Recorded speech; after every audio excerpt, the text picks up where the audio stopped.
Hi, I'm Tom from Just One Pack, and this is AC On, the short Alpha Clash podcast, where I talk all things Alpha Clash on my way to work. Now, I am technically not on my way to work. The reason is that I'm still in Retford. I'm in Kings Park recording this episode because I want to have the podcast in before I start traveling for real, and I won't have a chance later. So I'm taking the opportunity now. The reason I'm in Retford is because the first European Awakening for Alpha Clash, the first organised play tournament for Alpha Clash in Europe, have just been held yesterday, right here in the leaky teacup in Retford, in the UK, and I went, as anyone who's been listening for a while would know. So I want to talk about that. So last week I was talking about so much Awakening. If you haven't heard that episode, please go back and listen to that. How I really loved that format, you be able to have both new and old players at the same time meeting up in the most casual format for competitive play, if that's a thing. And that was exactly what happened at the teacup. There were literally, so I was in the day before. Doing stuff with the leaky teacups. I'm going to leave a link to their YouTube channel. You should go and watch them. They make great content, get gameplay. So I was in the night before doing some recording and playing with them, and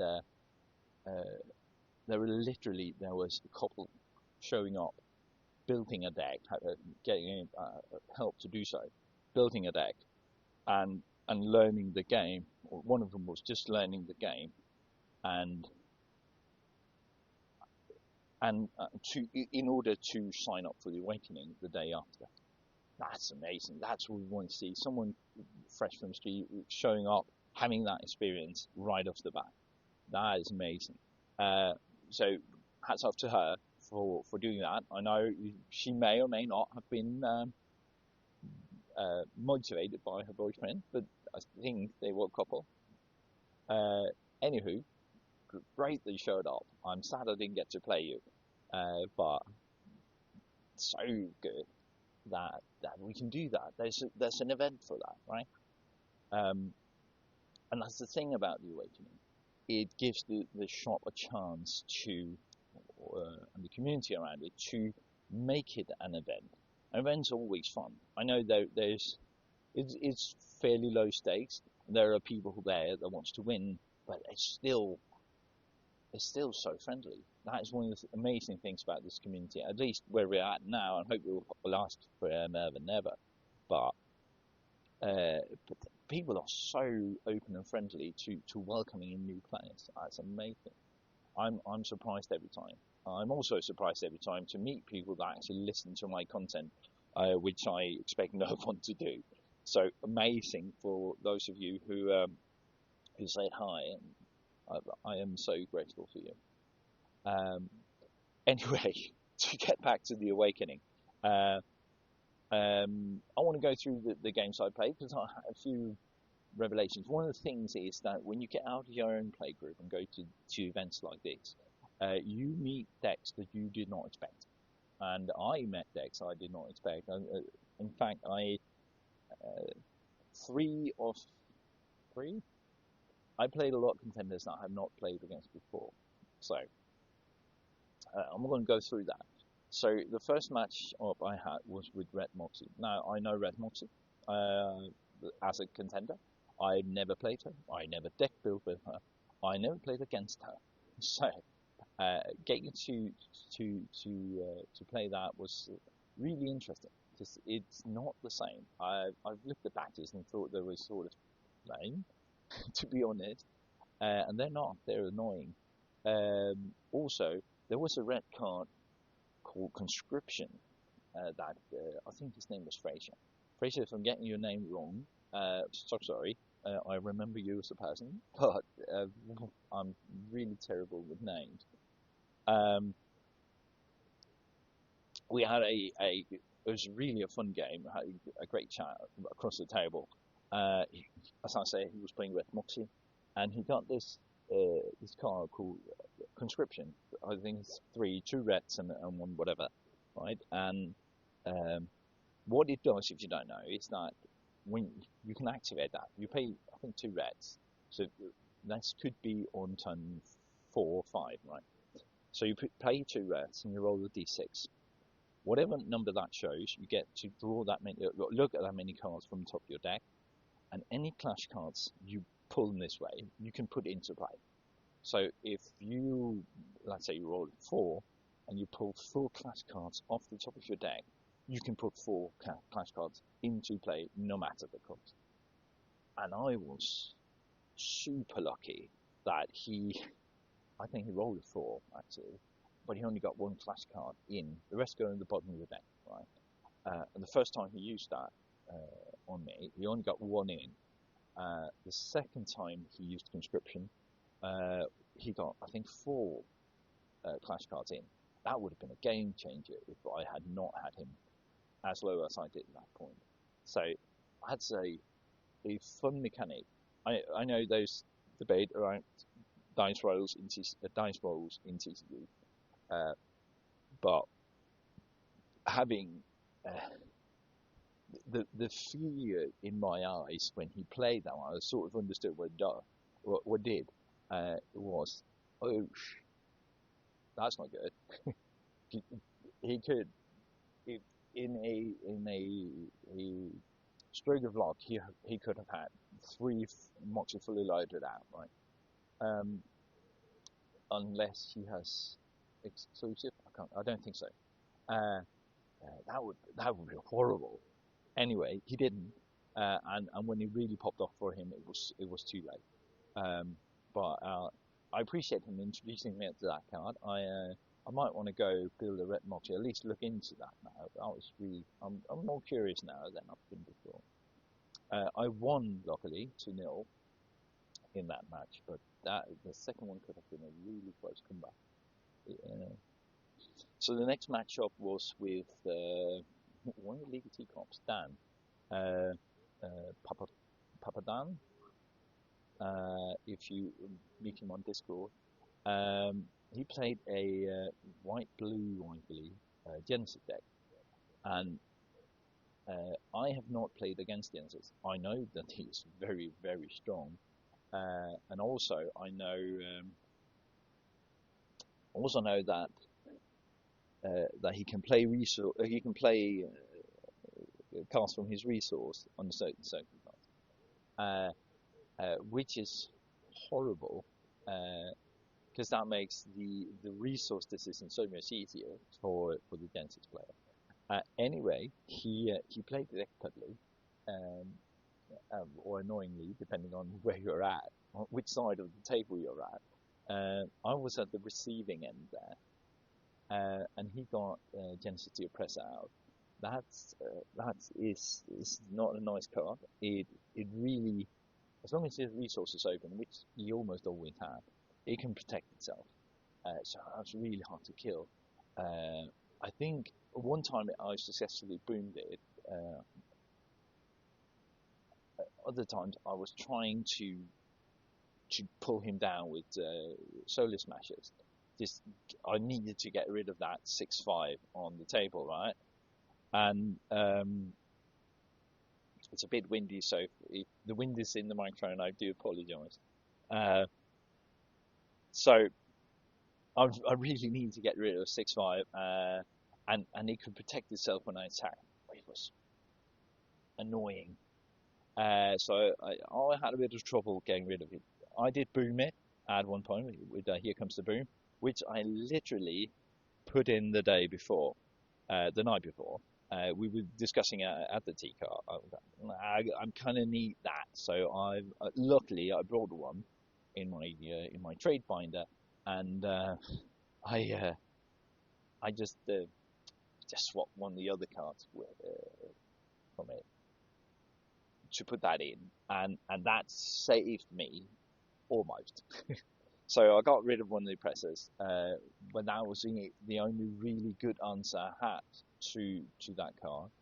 And at a later point, he had 2 of them out, but that was just game.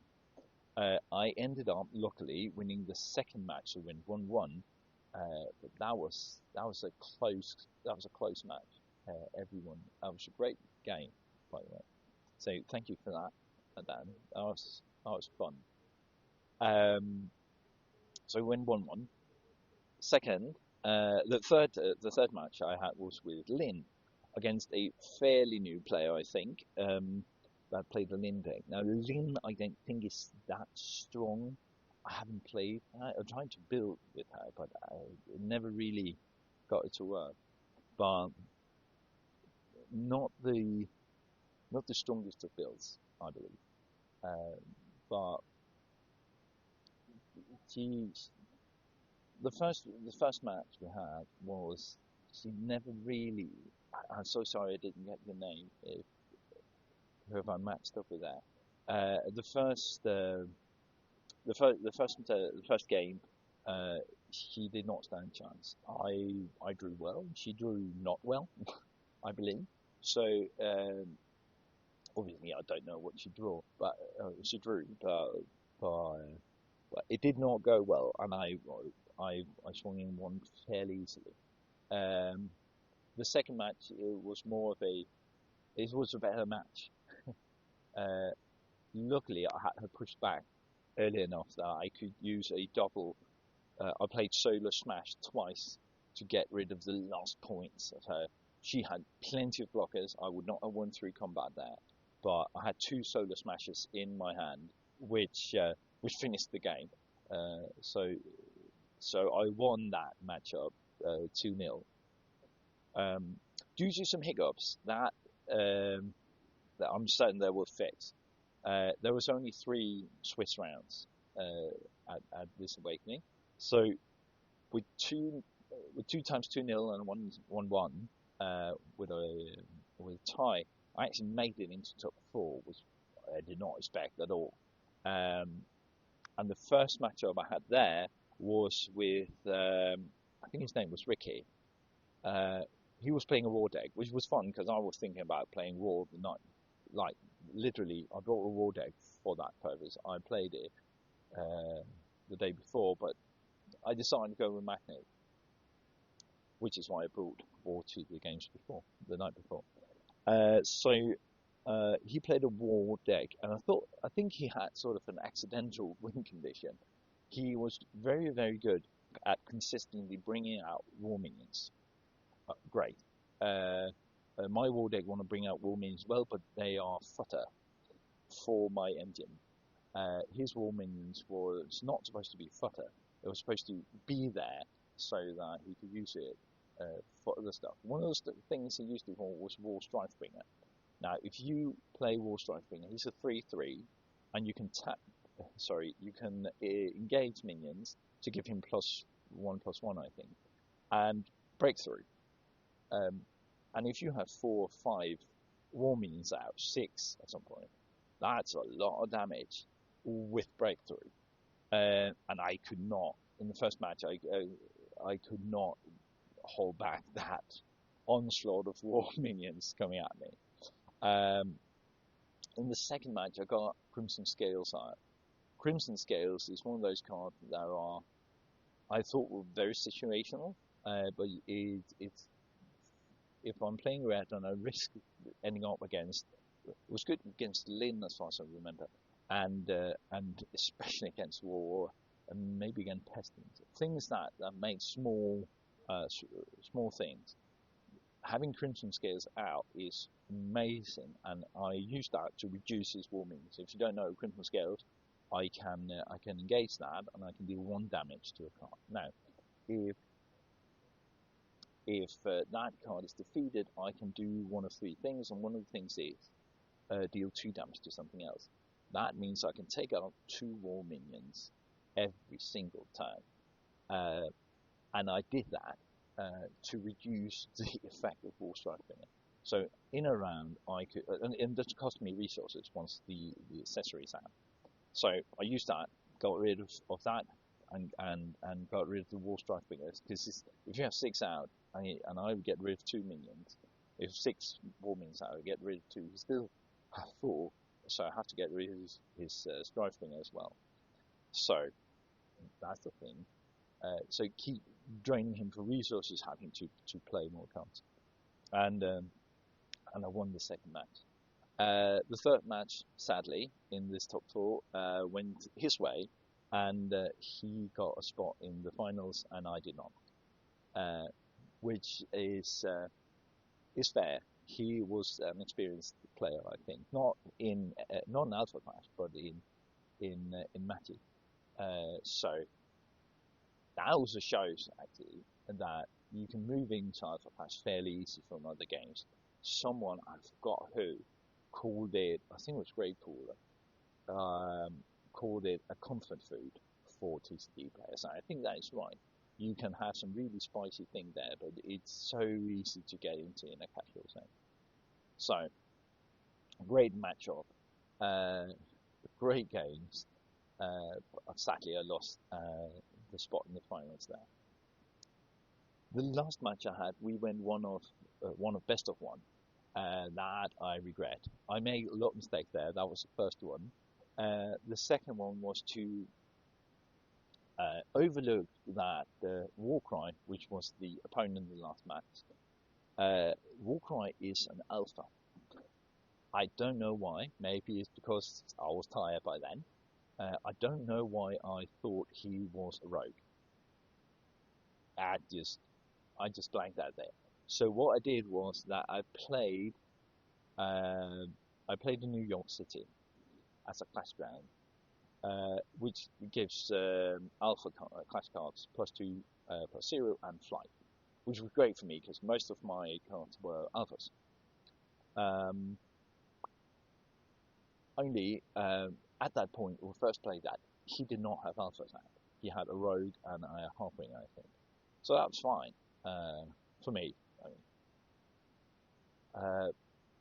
But as it turns out, all those buffaloes, bisons, buffaloes, all the buffaloes all the Warcry cards are alphas. So we actually had a battle of Clash Grounds where he changed the Clash Ground, I changed the Clash Ground, then he changed the Clash Ground, then I got us back to New York, and then he played some big beefy buffaloes, and absolutely demolished me. Now, in hindsight, I should never have played. I should never have brought us to New York. That was a horrible idea. I should have kept us in the Amazon rainforest. Well, but I didn't. I insisted, which made his creatures really, really big, and he absolutely stumped me.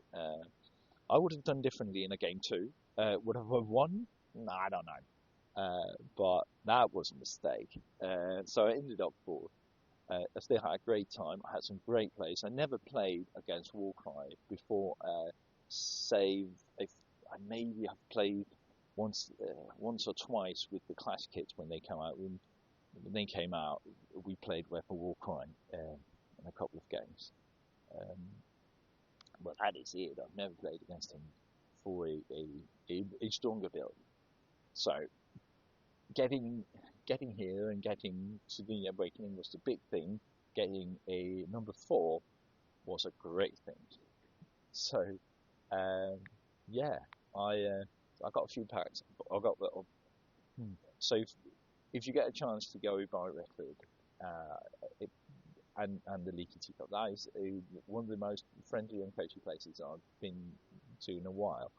I bought way too many booster packs there, but that's just the way it goes, right?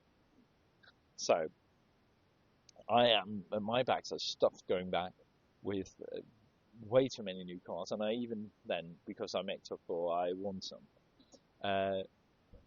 But that was such a cozy place. It was such a good matchup. It was such friendly people, and I really hope that I can return in October for the next Awakening, the same place.